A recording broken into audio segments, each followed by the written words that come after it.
Good afternoon and welcome to the Lunchroom on Radio Caribbean International. It is Wednesday. It's the 19th of June 2024. It's Juneteenth in the United States of America.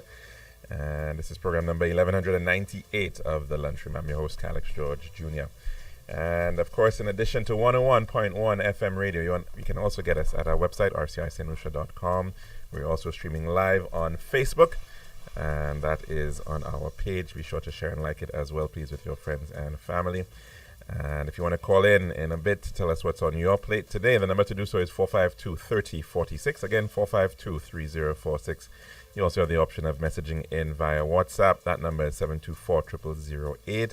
Wherever you are in the world, you can also call into that number. Again, 724-0008. Now, in just a bit, we are going to be discussing cricket. And of course, it is the ICC Cricket Men's T20 World Cup happening right here in the West Indies as well as in the United States. And we're going to be speaking about the West Indian perspective on this one. And we're so very pleased that we're going to be speaking to the president as well as the CEO of Cricket West Indies. But first, a bit of history for today. Well, back in the year 1306, some Scottish history. Robert the Bruce was defeated at the Battle of Methven. And in 1862 on this day, slavery was outlawed in the United States. And of course, that's why you've got Juneteenth celebrations today. And in 1944 on this day, it was the first day of a 2-day battle of the Philippine Sea, where U.S. naval forces defeated the Japanese fleet during World War II. Of course, it was also in 1948 on this day, June the 19th, that there was a devastating fire of Castries that burnt down 3/4 of the town. We now move to our dish of the day.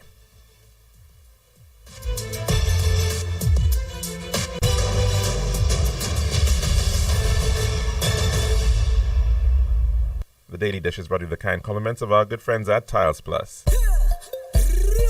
One test for your home, I see. Bathroom, kitchen, pantry. Need test for your balcony. Come down to Tiles Plus, satisfaction guarantee. Tiles Plus, Tiles Plus, Tiles Plus. Big test with unbeatable cost. Customer service, A+. Need all kind of tests. Come down to Tiles Plus. We also got gas and vanity. Box, you'll see. Come down to my nobody. We got the best tiles on island. Trust me. We are located Land Street in Castries. Bosses, you Bruce Lanes. And Slack Street in Beaufort. Telephone number 453-7939. Tiles Plus. Serving now, the Daily Dish.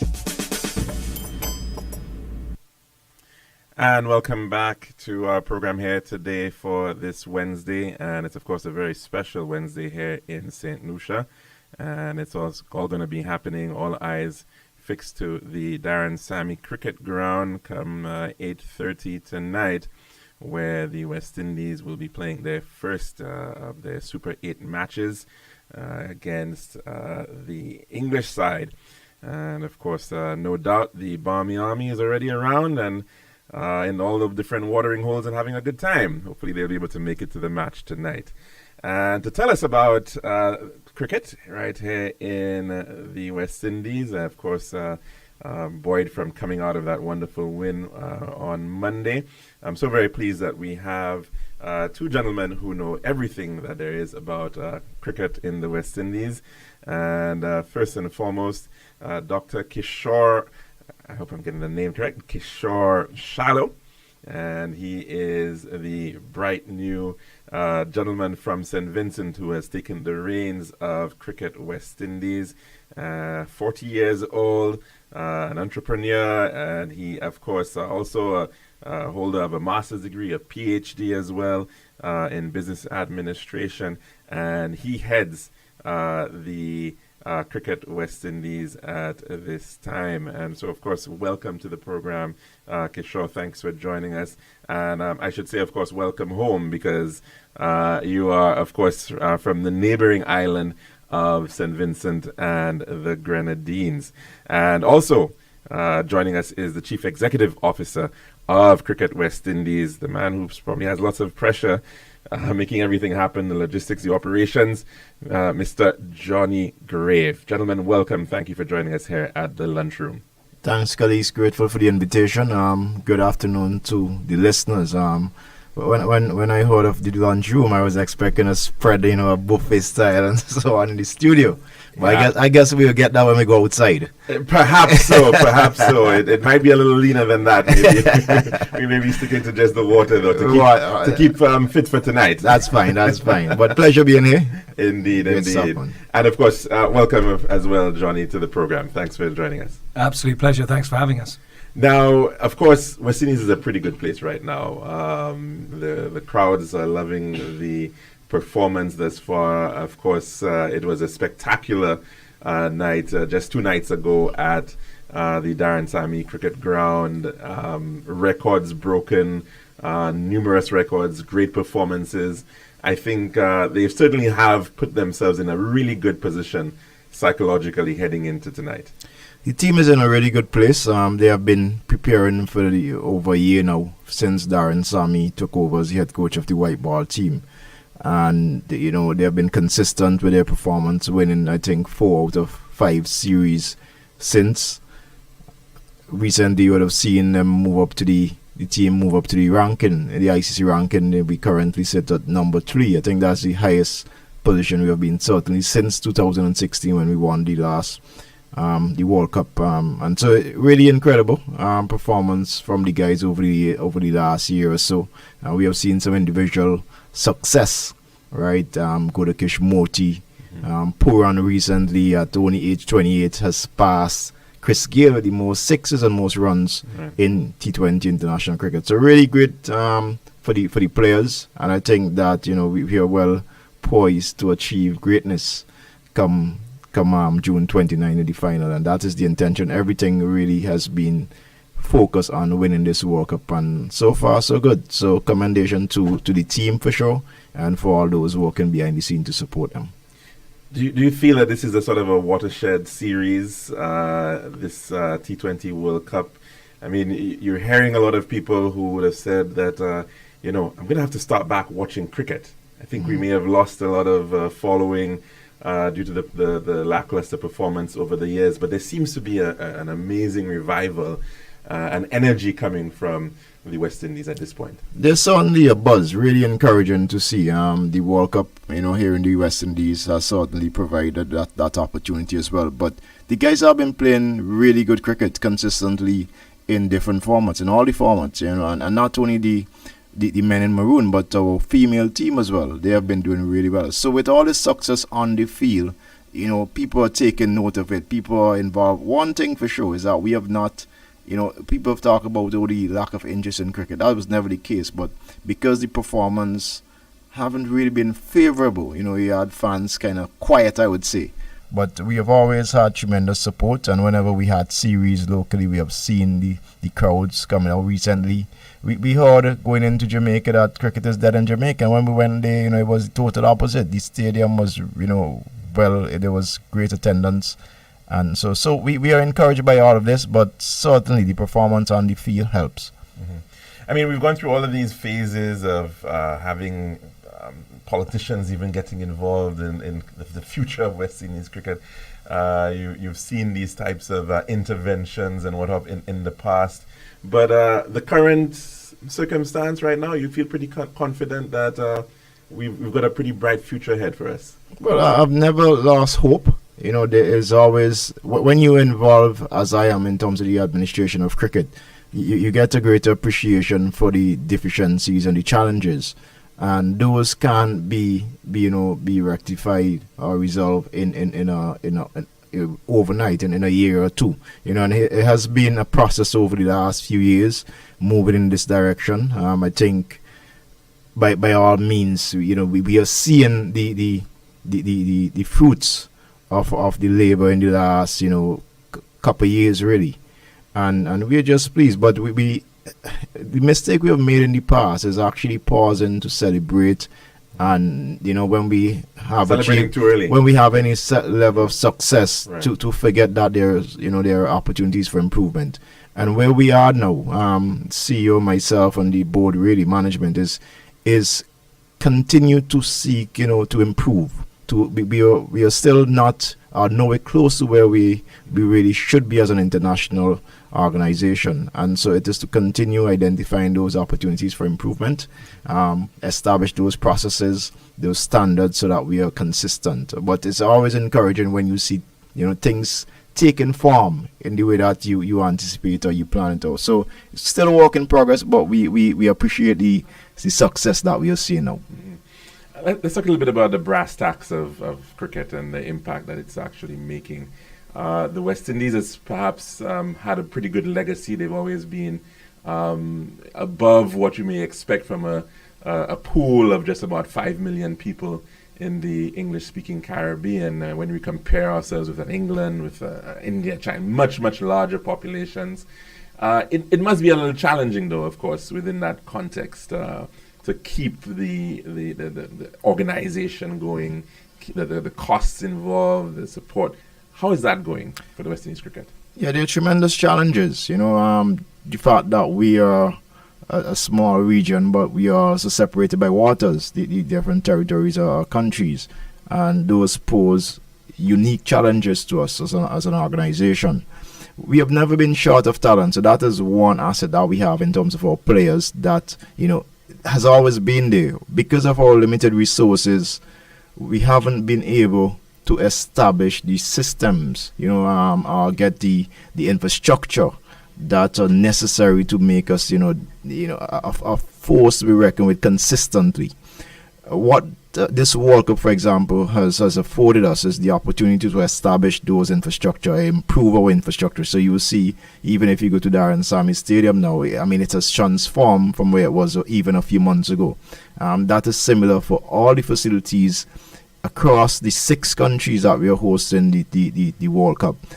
In addition to what you're seeing on TV, there's also the training facilities that have been improved. So you could only imagine the legacy project, the impact following the World Cup. And so yes, we see the on-field and the performance and we celebrate those, but we know what taking place off the field will ensure that we are consistent and we could have sustained success going forward. And these are things that, initially when we made a bid for this World Cup, it was led by Johnny and Ricky Skerritt, and these are the sort of factors they considered, the legacy of this World Cup and how instrumental it could be for us going forward as an organization. Johnny, as of course Kishore just mentioned there, you being instrumental in getting it to this point. I think we've done about 2 World Cups here in the Caribbean. That's 2007, I think, again in 2010. And of course, bringing it back here into the West Indies. Why do you think that there's something really special about the West Indies in particular as a venue for putting on cricket?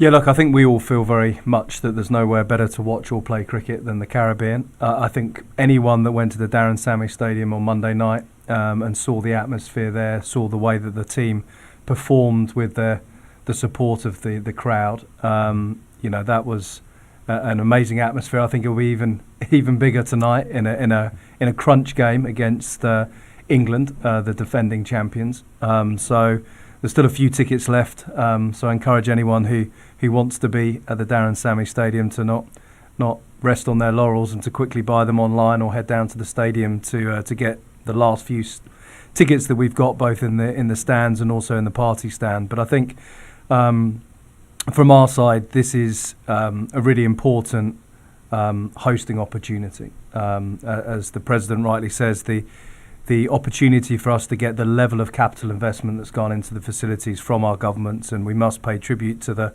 6 governments that have hosted this World Cup and really come to the party in terms of the improvements that have been made that, as the President rightly says, are going to be fantastic legacies for Cricket West Indies, for the CPL and for the host boards as well.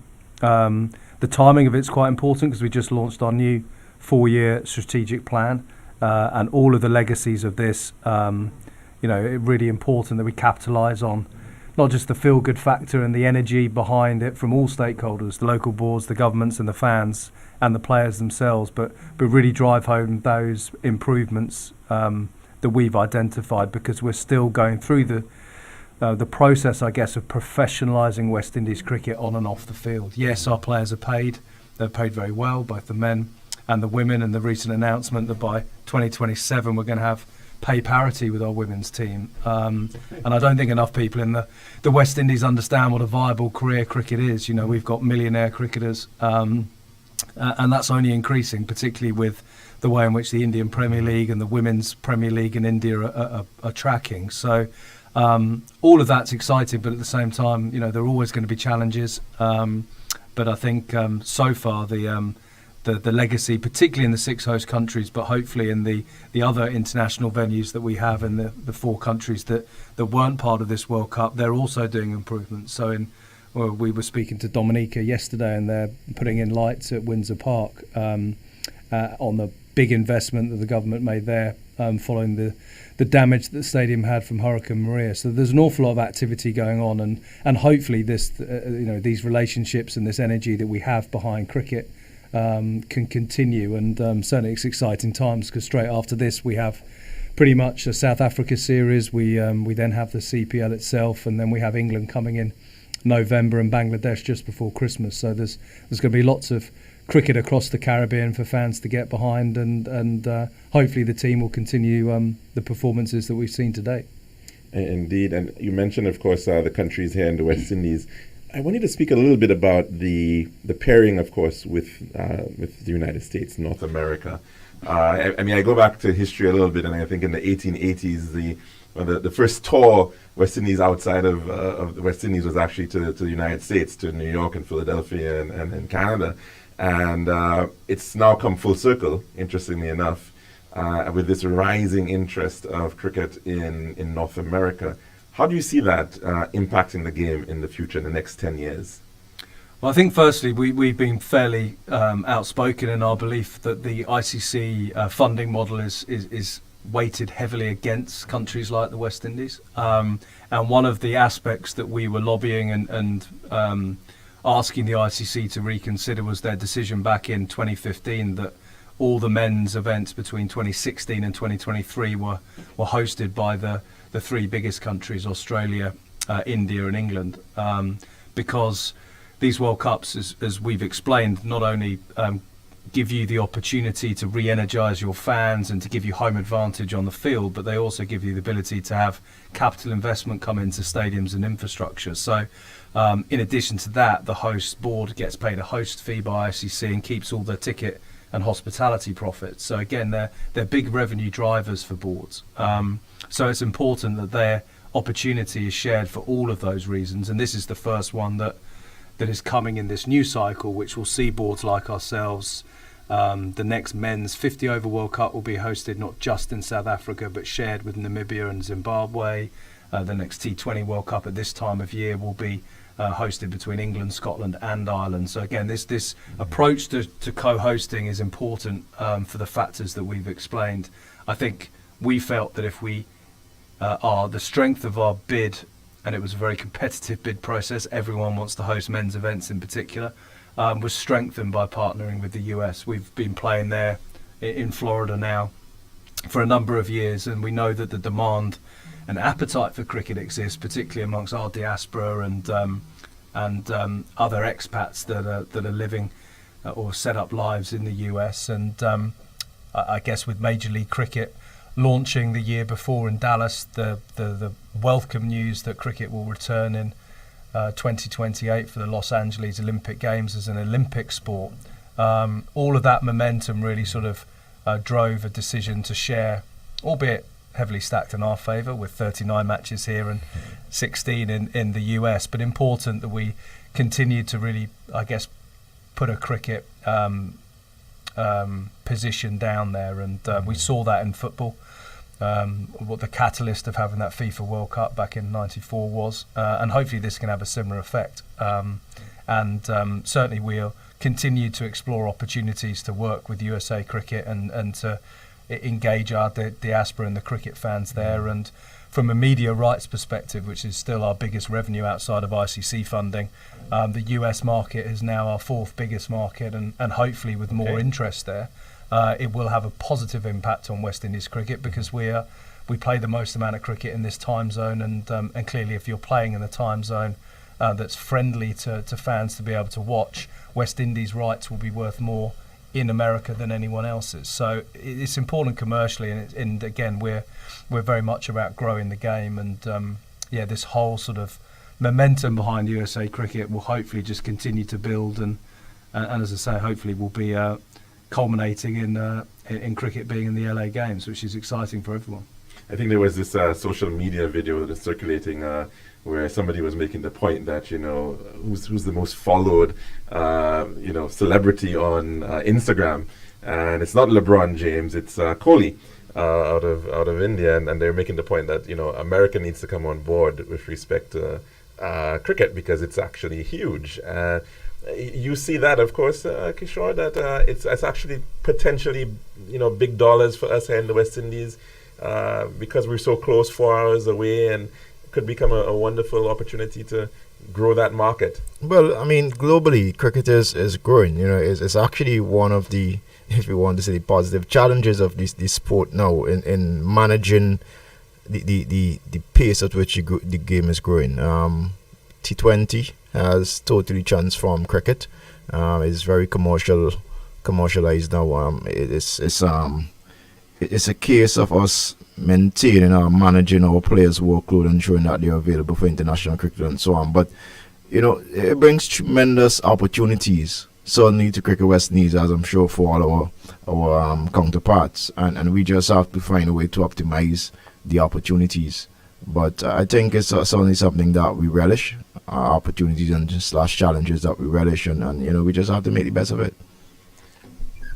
I'll just give you the exact stat because I was in the US recently and was explaining to some of them, the politicians there in Broward, quite how big cricket was. And Virat Kohli actually on Instagram, which is always a good signpost to younger people, was that his followers is more than not just LeBron James, but Serena Williams, Roger Federer, Patrick Mahomes and Tiger Woods combined. He has more followers with 256 million. So again, it's that most of the people I was talking to were thinking that Tiger Woods would have more followers than a cricketer, and when you actually listed them all and then said combined they have less, that's really when people start to understand quite how big cricket is and how much it is followed, particularly in the Asian subcontinent, but growing in all markets. We've seen in this World Cup Uganda play their first time in a World Cup. We've seen amazing support in the US with Nepal, a country where we visited as part of our preparation for this World Cup. We took an A team to play some T20s in Nepal in front of packed houses there, and the players said there was an incredible atmosphere. So again, cricket is growing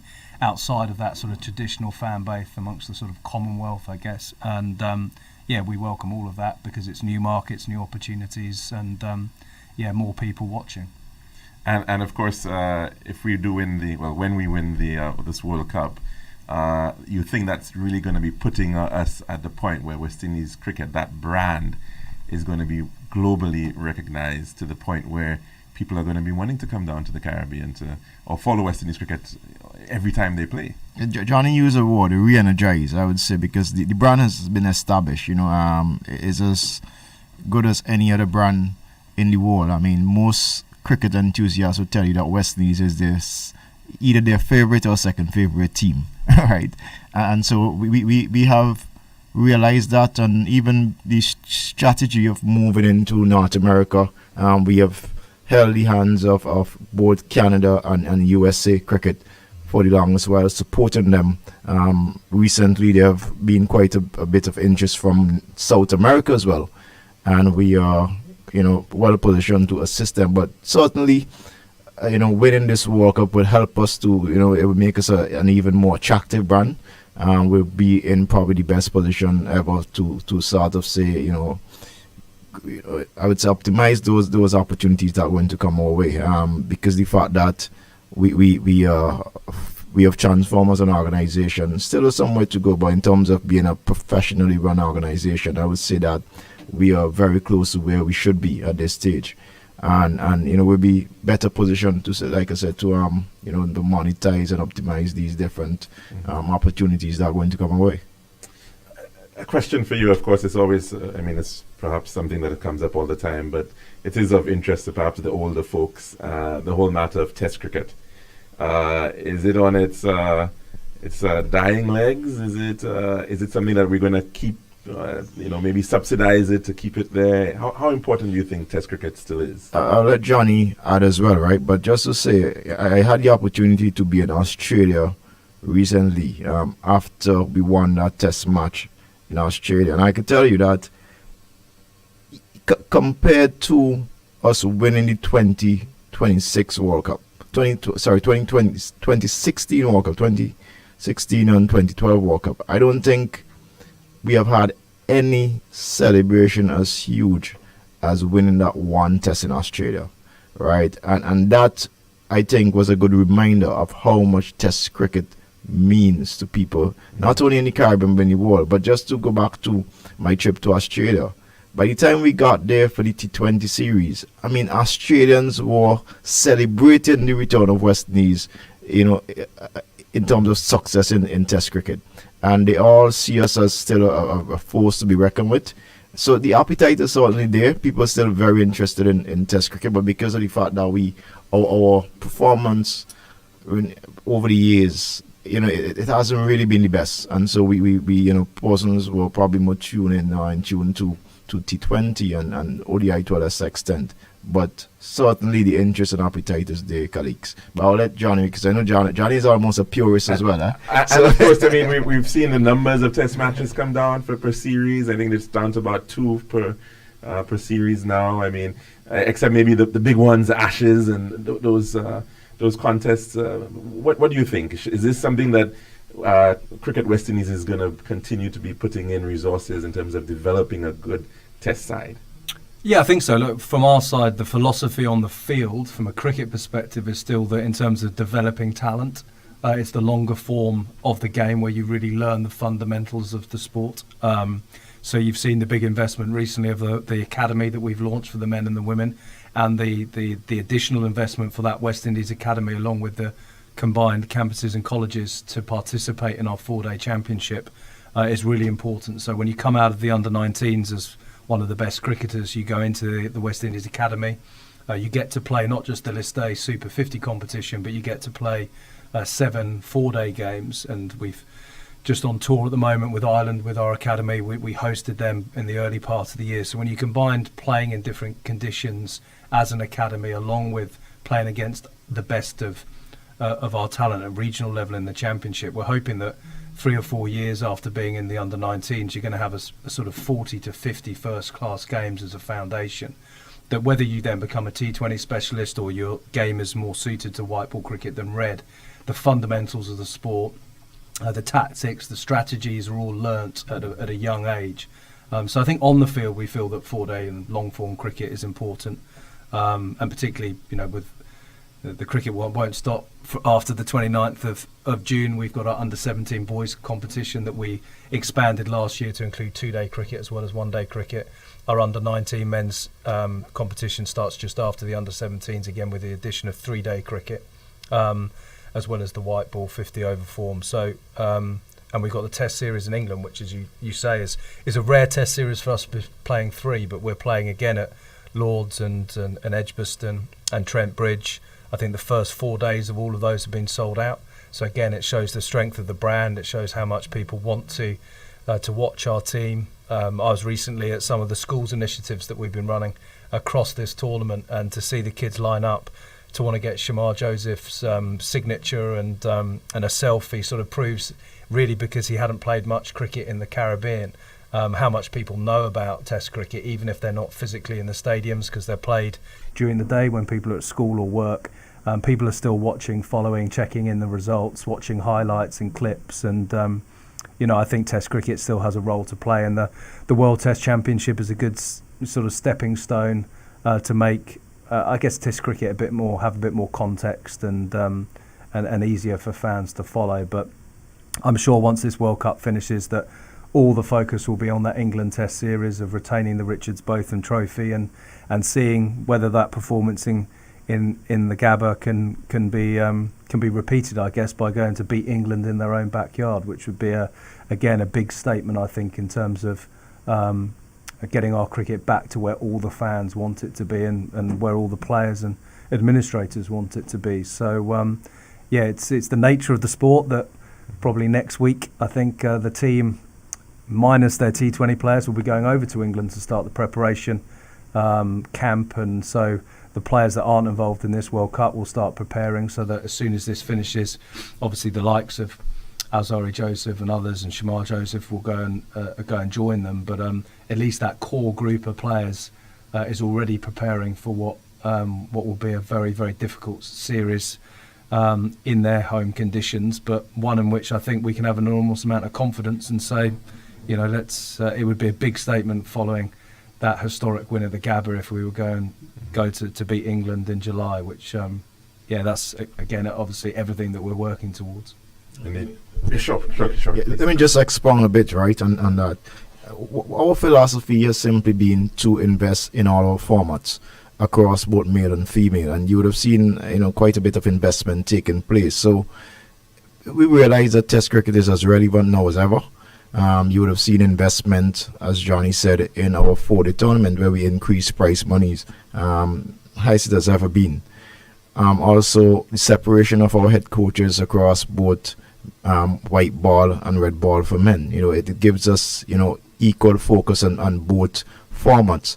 And, you know, for our female as well, you've seen, you know, improved policies, bringing in a new head coach as well. So we have simply said that we cannot afford to compromise in any format, in any component of our game. A tremendous amount of cricket is being played across the youth level. Johnny mentioned the under 17, that there was under 15 recently. We have under 19 as well next month, across both, you know, male and female. So we are committed to ensure that, you know, at every level and across formats, you know, we invest, you know, heavily so that we can give our players the best opportunity to perform, you know, at the international level eventually. And of course, a big shout out to Zayda James and Kimani Melius, as we were just speaking about some of the young and up and coming. No, I mean, when you start to call names, you have to go on, you know, because you have quite a few players. Yes. There's young McKenny Clark. That's right. Yeah. There's also Keanu Joseph and Akeem Oggy. So you have quite a few players, you know. Of course. So St. Lucia, and you know, commendations to St. Lucia. If you look at, they have started the first real national cricket academy, right? And much credit to President of the St. Lucia National Cricket Association, Wayne Augis, who has led that. And I mean, it's something that he actually worked closely with our Director of Cricket, Myers Bascom, with to establish the framework for that academy. And it's something that Myers and his team, you know, they are looking to replicate this across the region. So St. Lucia is leading, and you know, much credit to all involved locally. The sport has changed, yeah, especially as you're just talking about these the quote unquote small islands, the windwards in the past, the leewards. They've come a long way in terms of the sport, in terms of popularity and actual participation, getting people on the teams, especially. I think one of the reasons why I've sort of settled in this role so seamlessly is the fact that I've been the president of Windward Islands Cricket Board, and the challenges that Windward's cricket and Leeward Islands cricket face are quite similar to West Indies. In order for us at these levels to identify players and give them opportunity to develop, you know, they have to fly across islands. Yeah. You know, it's a similar challenge, a unique challenge that we face. You know, it's I mean, Johnny would tell you, I mean, it's a massive cost to host a tournament, even if it's 1 week. You have to fly in 6 teams representing the territories, plus in the case of the Super 50 and the 4-day, we have added 2 teams in the academy and the CCC team. So it's a tremendous level of investment that is required from Cricket West Indies, and you know, we're working closely with the territorial boards. You know, we are also collaborating with the governments, and you know, I'm sure you follow the recent CARICOM Cricket Conference. You know, that was a major collaboration between CARICOM and Cricket West Indies, and you know, we are quite open to you know, working collectively in the interest of cricket. We hoping to have a follow-up meeting with CARICOM at their heads of government meeting next month, where we could see some fruits of the initial discussion in Trinidad and Tobago. Right, and of course, I mean, the whole issue of transport and logistics is a major one for you, and in terms of participation, in terms of people getting around. That Certainly. and obviously the investment in getting grassroots cricket back up. So we believe that, you know, primary school and secondary school cricket is critical for the foundation of our players. Also, club structure, you know, that has to improve as well, and we do think that the government has a critical role to play in helping Cricket West Indies to gain some success in these areas.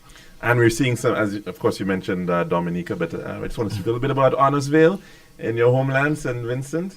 Quite likely, I think, to become one of the most iconic grounds in the world. You know, potential Queenstown type backdrop, lovely views. At the risk of sounding biased, I would agree with you.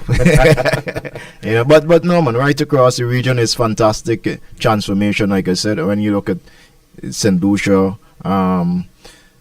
Trinidad and Tobago, Barbados, you know, I mean, all the facilities have really transformed, and you know, I can't give the government enough credit. What we will be working very closely with them is to ensure that, you know, there's a maintenance plan in place for these. There are a lot of cricket. It helps that Johnny and his team have prepared a 4-year schedule, so that would help, you know, the countries to know exactly when they're going to be hosting international series and so on in the coming, you know, in the short and long term period, so they could be prepared. And with this amount of cricket coming across the different levels, both male and female, I'm sure it will be great encouragement to the governments to keep investing in these facilities. You mentioned talent, and I think Johnny also alluded to it, but the issue of managing that talent, especially given you're actually suffering from the success of cricket right now. There's so many different tournaments being played. People are being pulled from India to UK to all over around the world at this point in time. How easy is it in terms, or difficult is it to keep your talent on the West Indies team? I think it's a challenge that we've been facing for a while. I think other boards are now just starting to face that challenge, particularly England and Australia. I mean, India have been very clear that their men's players won't play outside of India and be granted NOCs for any of the foreign domestic leagues. That doesn't apply, luckily, to their female players, and we're going to have 3 Indian players play in the women's CPL this year, which will be great for the competition and for us. But I think it's just trying to strike a balance, I guess, and we still believe, and it's still very clear, that players maximise their individual value through playing international cricket. I think one of the things that we've seen in this tournament on the back of the IPL is scores that haven't necessarily been 200 plus. And that's partly to do with the fact that you're facing an all-international attack. These domestic leagues might have 3 or 4 overseas players, of which 1 or 2 might be international bowlers. But here you're facing an all-international attack, and there's a huge amount of pressure performing for your country, or in our case a region, in front of home fans, and therefore scores have come down. And that means that World Cup cricket, international cricket, is genuinely the best for the best. It's the highest quality. So if you can perform in an international environment, it really is a shop window for those individual players to say, I'm one of the most talented players in the world, and therefore you should want to attract me to your league or your team or your franchise. So we're therefore hopefully trying to find a balance between players having the opportunity to earn, and cricket is like any sport, it's an uncertain career. You could be in form and top of the world today and injured or out of form tomorrow. So that players need to maximise their earnings, but at the same time, for West Indies cricket to move forward, we need our best players available and playing for us. So we try to find the balance. We think that we've got it probably as good as we can, which is giving all our players a contractual window to go and enjoy the full benefits of the Indian Premier League, and we're one of the few boards that have committed to our players in that respect, which is one of the reasons why our players tend to go for more money than maybe equivalent players from other nations, as well as the fantastic legacy of our players in T20 being double winners of the World Cup. I then think we've given a commitment to both the CPL and the players, which we won't play any international cricket during that. And again, CPL is a very good revenue earner for our players. I don't think enough people realise that $3 million will go to West Indians participating in the CPL each year. So it's not insignificant money that players are earning from our own domestic T20 franchise competition. So hopefully we can continue to navigate that. We split the coaches, as you know, between Andre Coley leading the red ball team and Darren Sammy leading the white ball team, and there will become challenges where players, particularly towards the end of their career, want to maximise their earnings. But hopefully if they've done that on the basis of a 10-year career with West Indies, and hopefully a successful one where they've been individually successful and we've been collectively successful, that a bit like Kane Williamson, who announced he's not signing a central contract today with New Zealand cricket, but he's still available, but there'll be some clashes and he wants to maximise his earnings. I think hopefully we have a similar approach where the vast majority of players will see what playing for the West Indies means, and that means that you're an international class player, and when you perform in a maroon shirt or with a maroon cap and you do well, you're going to maximise your value, particularly in those two leagues, CPL and IPL, and where the schedule allows, we regularly give NOCs to players to go and maximise their earnings, and it does mean they travel the world. It means they don't have too much time off, but again, we want our players to be in active cricket as much as they possibly can, and continuing to improve and hone their skills. As you were mentioning, of course, the risks regarding it. Sure. Go ahead first. Yeah. Let me just touch on that a bit, right? Because there's a component that is often discounted, right? And is when we spoke a year ago about strengthening our relationship with stakeholders, right? It comes right back to getting players' commitment. So for persons like you, colleagues, and others who have an appreciation of the history of West Indies cricket, it will be difficult to argue that there has been a period in our cricket where you could clearly see an amicable and enjoyable relationship between the board, management, and the players, right? Even other stakeholders. And that certainly encourages, greater commitment from our players wanting to play for West Indies, because the game is so commercialized now, and there's very little an organization could do to stop a player from playing in a league if he or she wants to do so, right? So it is about understanding the players and getting the players' commitment in an organic way. And I think that, we have been able to elevate the confidence in the organization from the players, that they feel a sense of obligation to playing for West Indies and also representing the people. Amazingly, last night I was listening to a program with two prime ministers, and Johnny, I don't know if you got to listen to the program, but it is the first time I have probably heard certainly two prime ministers on a program, and they didn't make on a cricket program, and they didn't make reference to cricket West Indies in a negative way on any matter, right? And that for me is positive and encouraging, that things are taking shape. All its stakeholders understand their role and making efforts to work seamlessly in the interest of West Indies cricket, and the players, I believe, when you speak to Darren, if you invite Darren Sammy on your program anytime, he would tell you that the environment he is witnessing in this current team is second to none. And Darren has played a lot of cricket, and when you get to the players, when you get the perspective of the players, they share the very same sentiment. So it's things like that of the feel that they are often discounted, but they go a long way in terms of getting our players committed to staying on the field for West Indies for a long period of time. Good stuff. Just the issue of safeguards. I mean, as Johnny did mention, the risks, of course, of all sports athletes of getting injured and whatnot. Are there any insurance programs in place for sports persons in cricket, perhaps, and also are there any pension schemes or opportunities like that? Yeah, again, it's probably something that we don't talk about enough, but in 2017, when we entered a new MOU with our Players Association, the West Indies Players Association, we added into their benefits package, which at the time included a provident fund, which we contribute to along with the player, private medical healthcare. So now all of our contracted players, that's our female international players, our female academy players, along with our men's academy players, all the regional professionals, of which there are 90, plus our internationally contracted players all benefit from private medical healthcare coverage with our sponsors, CG United. So clearly that gives them a lot of comfort off the field. On the field, they're all covered through, again, policies that we now have in place, which is, again, sort of aligned with all of the other international boards. So it's a world-class sort of care programme.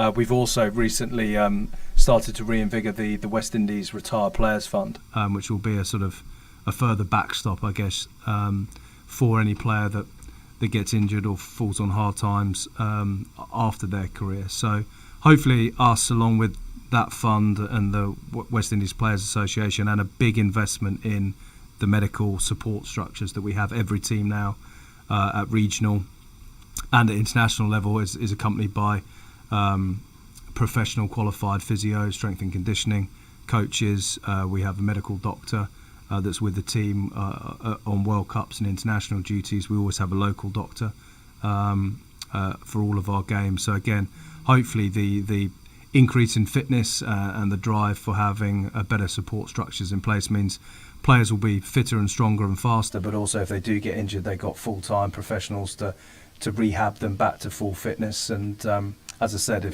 if things also go awry, which can happen from time to time, we've had players who have had illnesses that needed treatment. They've got that private medical health care to go and get the very best care that they can, and treatment that they can. So yeah, it's an important part of the professionalisation and the continued to make sure that we're looking after our players as well as any other board in the world. Great, that's great to know. And of course, gentlemen, because we're almost out of time, the game tonight. How do you see it going?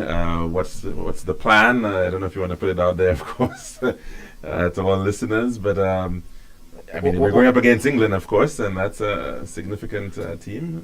So what I do know is that a pack Darren Sammy Stadium with local fans, right? Because I know the English are coming out in the numbers as well.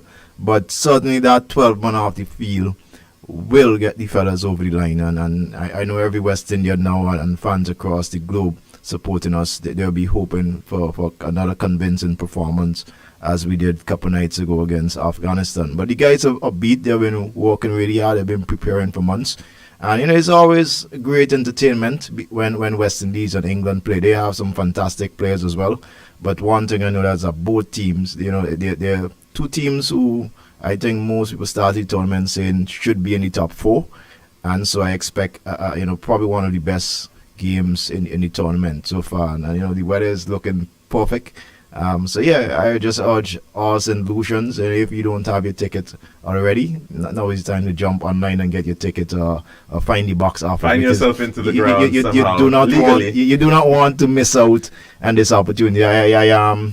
Even the bus that we observed just outside the park, if you to come and leave the bus tonight, and just above the stadium there's a bus. I think they thought they couldn't get into the ground, and they were just a handful of persons were. Once upon a time, they used to call that the David Hook stand. Oh yeah, he used to go up there and have a sip with them or do interview. Yeah. But the atmosphere there was special on Monday night. That mid innings, mid game feature with the lights. I mean, that was incredible. It's the first time we actually did that at any ground in the Caribbean. Oh, is that so? Okay. Yes.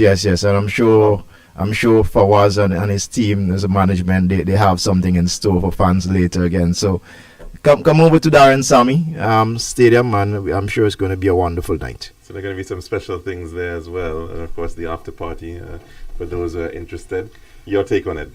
Yeah, look, I mean, I was with some of my former colleagues in the England team, but as an Englishman, I can tell everyone, just in case anyone's questioning it, I'm firmly rallying around the West Indies and wanting them to win tonight's game and continue the success and the momentum we've got behind the team. But I don't think an England team will have, for decades, played in a packed West Indies stadium with so many West Indians there rallying behind the team. So I think it's going to be an interesting atmosphere for the English, who are used to playing in Caribbean countries with packed houses, but with the vast majority being Barmy Army.